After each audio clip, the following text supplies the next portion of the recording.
Caminho, verdade e vida. Capítulo 87. Por que dormis?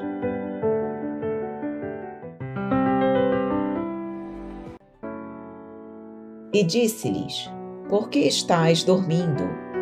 Levantai-vos e orai, para que não entreis em tentação.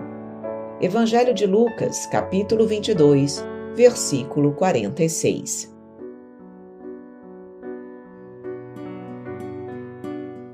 Nos ensinos fundamentais de Jesus, é imperioso evitar as situações acomodatícias, em detrimento das atividades do bem. O Evangelho de Lucas, nessa passagem, conta que os discípulos dormiam de tristeza, enquanto o Mestre orava fervorosamente no horto. Vê-se, pois, que o Senhor não justificou nem mesmo a inatividade oriunda do choque ante as grandes dores. O aprendiz figurará o mundo como sendo o campo de trabalho do reino, onde se esforçará, operoso e vigilante, compreendendo que o Cristo prossegue em serviço redentor para o resgate total das criaturas.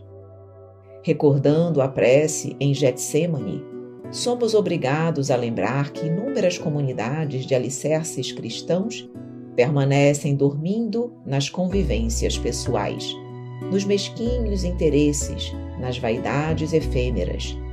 Falam do Cristo, referem-se à sua imperecível exemplificação, como se fossem sonâmbulos, inconscientes do que dizem e do que fazem, para despertarem tão só no instante da morte corporal, em soluços tardios. Ouçamos a interrogação do Senhor e busquemos a edificação e o trabalho, onde não existem lugares vagos para o que seja inútil e ruinoso à consciência. Quanto a ti, que ainda te encontras na carne, não durmas em espírito, desatendendo aos interesses do Redentor. Levanta-te e esforça-te, porque é no sono da alma que se encontram as mais perigosas tentações, através de pesadelos ou fantasias.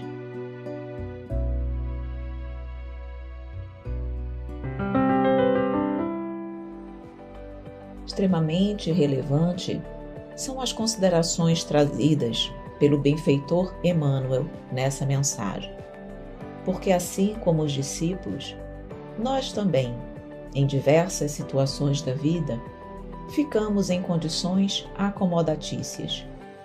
Ao invés de estarmos em atividade operante do bem, nos mantemos muitas vezes parados, silenciosos, dormindo. Isso acontece mais vezes do que nós possamos imaginar.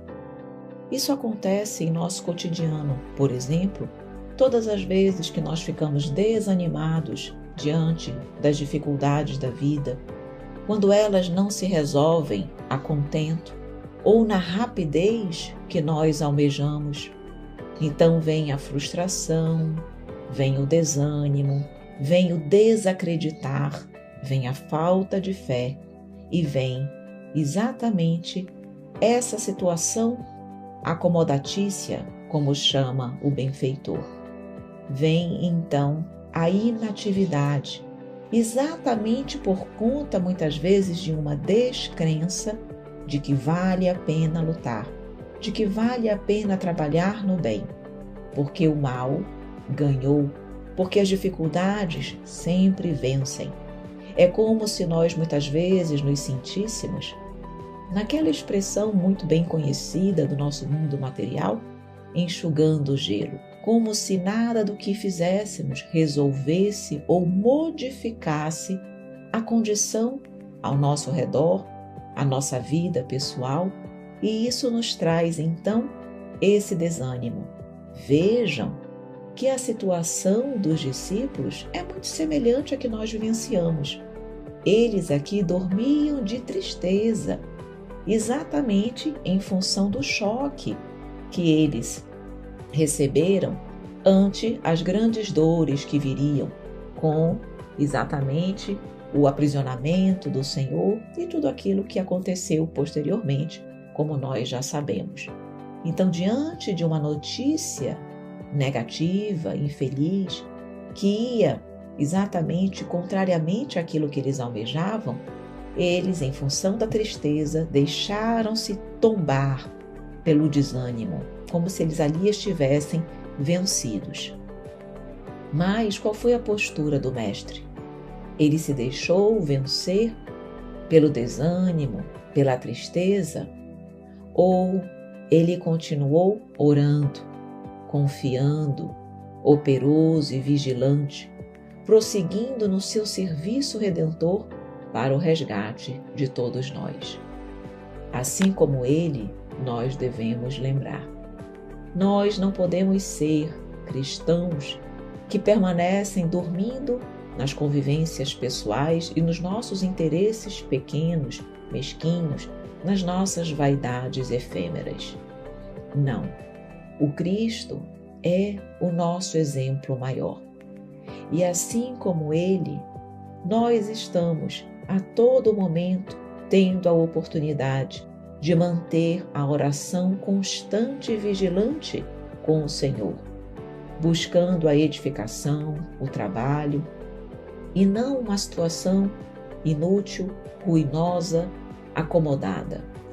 Nós precisamos estar em constante atividade, porque o trabalho, a evolução, virá, sim, mas através do nosso esforço. O trabalho vem, a edificação vem, a elevação vem, mas nós precisamos correr atrás. Nós precisamos fazer a nossa parte. Como diz aqui no finzinho o benfeitor, não durmas em espírito, desatendendo aos interesses do Redentor. Somos chamados todos os dias para agirmos conforme os interesses de Jesus, vivenciando o bem, aceitando o nosso irmão como ele é, compreendendo as suas fragilidades e imperfeições ainda, tendo paciência, amando o nosso próximo, nos penalizando verdadeiramente pelas situações difíceis enfrentadas pelo nosso irmão.